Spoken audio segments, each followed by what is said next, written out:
आज की क्लास में आप सभी का बहुत बहुत स्वागत है। आइए देखते हैं छंद शास्त्र।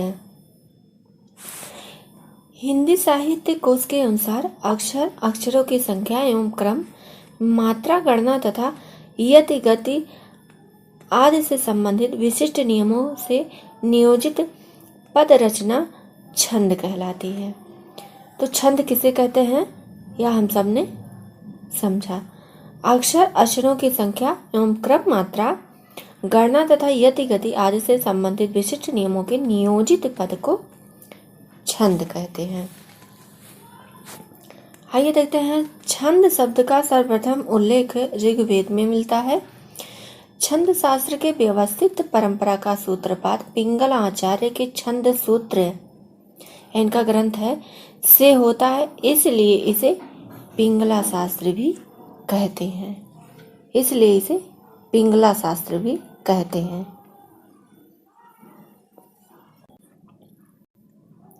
चरण किसी छंद की प्रधान यति पर समाप्ति होने वाली पूर्ण पंक्ति को उसका एक चरण या पाद कहते हैं। सामान्यतः छंद में 4 चरण होते हैं तथा प्रत्येक चरण में मात्राओं एवं वर्णों की संख्या क्रम अनुसार नियोजित रहती है। वर्ण मात्रा देखते हैं। ध्वनि के लिखित रूप को वर्ण कहते हैं। वर्ण 2 प्रकार के माने गए हैं, ह्रस्व व दीर्घ। छंद शास्त्र के ह्रस्व व दीर्घ को मात्रा कहा जाता है तथा ह्रस्व के लिए लघु अर्थात 1 खड़ी पाई एवं दीर्घ गुरु के लिए यह चिन्ह प्रयोग किया जाता है। गण देखते हैं। गुरु लघु क्रम से वर्णों की व्यवस्था एवं गणना करने के लिए 3-3 वर्णों के स्वतंत्र समूहों की कल्पना की गई है, जिन्हें गण कहा जाता है। गणों की संख्या 8 होती है। गणों की संख्या 8 होती है। यति देखते हैं। यति का अर्थ विराम या विश्राम से होता है। जहाँ पद आपका समाप्त होता है वहाँ पर यति होती है या उसे यति कहते हैं। तुक देखते हैं। चरणांत के वर्णों की आवृत्ति को तुक कहते हैं। मात्रा और वर्ण के विचार से छंद मुख्यतः 2 भेद होते हैं छंद के, मात्रिक और वर्णिक। आइए देखते हैं मात्रिक छंद किसे कहते हैं।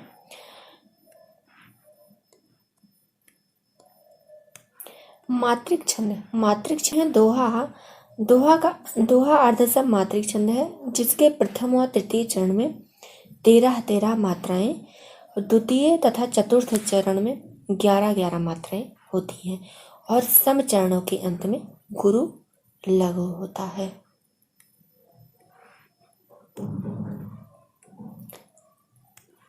सोरठा देखते हैं। यह अर्धसम मात्रिक छंद है।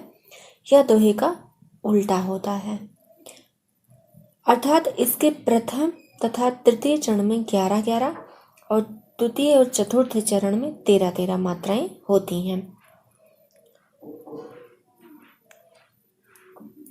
रोला देखते हैं। यह सम मात्रिक छंद है। इसके प्रत्येक चरण में 24 मात्राएं होती हैं और प्रत्येक चरण में 11 और 13 मात्राएं होती हैं और यहीं पर यति हो जाता है। प्रत्येक चरण के अंत में 2 गुरु या 2 लघु की योजना रहती है। चौपाई देखते हैं। यह सम मात्रिक छंद है। इसके प्रत्येक चरण में 16 और अंत में 2 गुरु वर्ण होते हैं तथा अंत में जगण और तगण का आना वर्जित है। भैरवे देखते हैं। यह अर्धसम मात्रिक छंद है।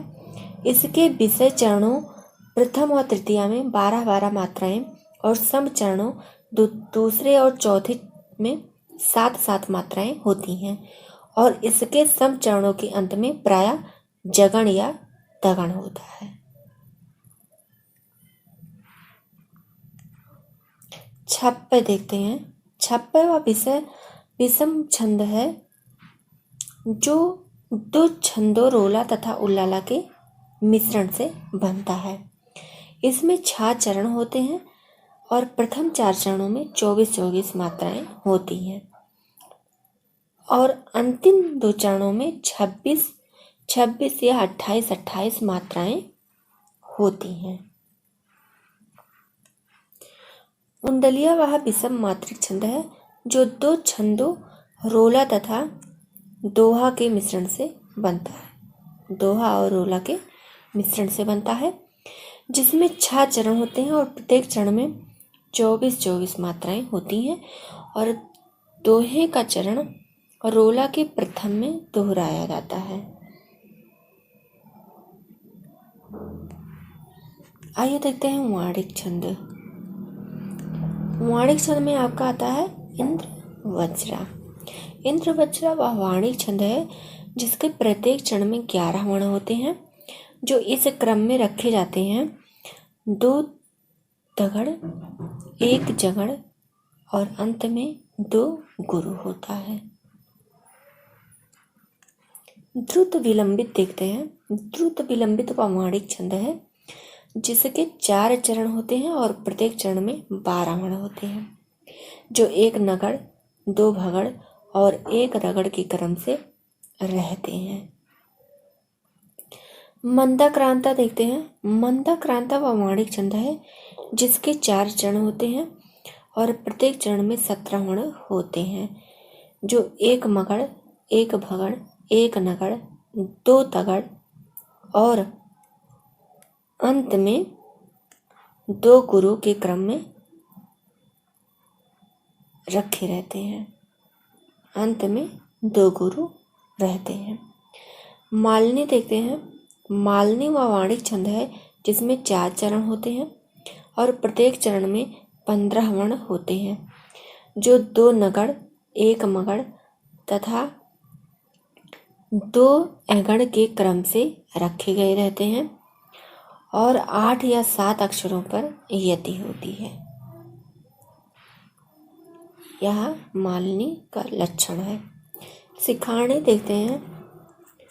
सिखाणी व वाणिक छंद है जिसमें 4 चरण और प्रत्येक चरण में 17 वर्ण होते हैं, जो 1 यगण, 1 मगण, 1 नगण, 1 सगण, 1 भगण और 1 लघु और 1 गुरु के क्रम से रखे गए रहते हैं और 6 और 11 वर्णों पर यति होती है।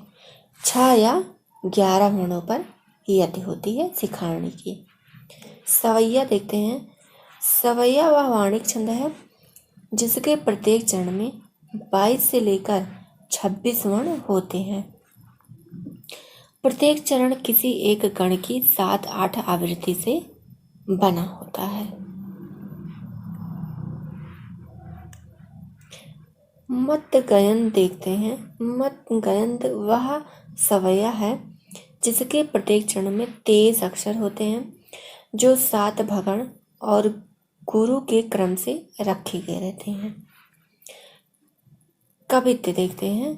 कवित्त में कवित्त वाणिक छंद है जिसके प्रत्येक चरण में 31-31 या 32-32 या 33-33 वर्ण रहते हैं। इसमें मात्राओं के क्रम का नियंत्रण होने से गणों का विधान नहीं है। केवल वर्णों की संख्या प्रत्येक चरण में बराबर होती है। इसके 3 भेद होते हैं। कवित्त के 3 भेद होते हैं। आपका पहला भेद है यहाँ पर मनहरण कवित्त। इसके प्रत्येक चरण में 31 वर्ण होते हैं। प्रथम 16 वर्णों पर यति होती है। अंत में गुरु भी होता है। रूप घनाक्षरी देखते हैं। इसके प्रत्येक चरण में 32 वर्ण होते हैं और प्रत्येक 16 वर्णों पर यति होती है। अंतिम वर्ण लघु होता है, यह इसका लक्षण है। देव घनाक्षरी देखते हैं। इसके प्रत्येक चरण में 33 वर्ण होते हैं। प्रत्येक 8वें वर्ण पर विराम होता है। अंतिम 3 वर्ण लघु रहते हैं। ये सारे लक्षण देव घनाक्षरी के हैं।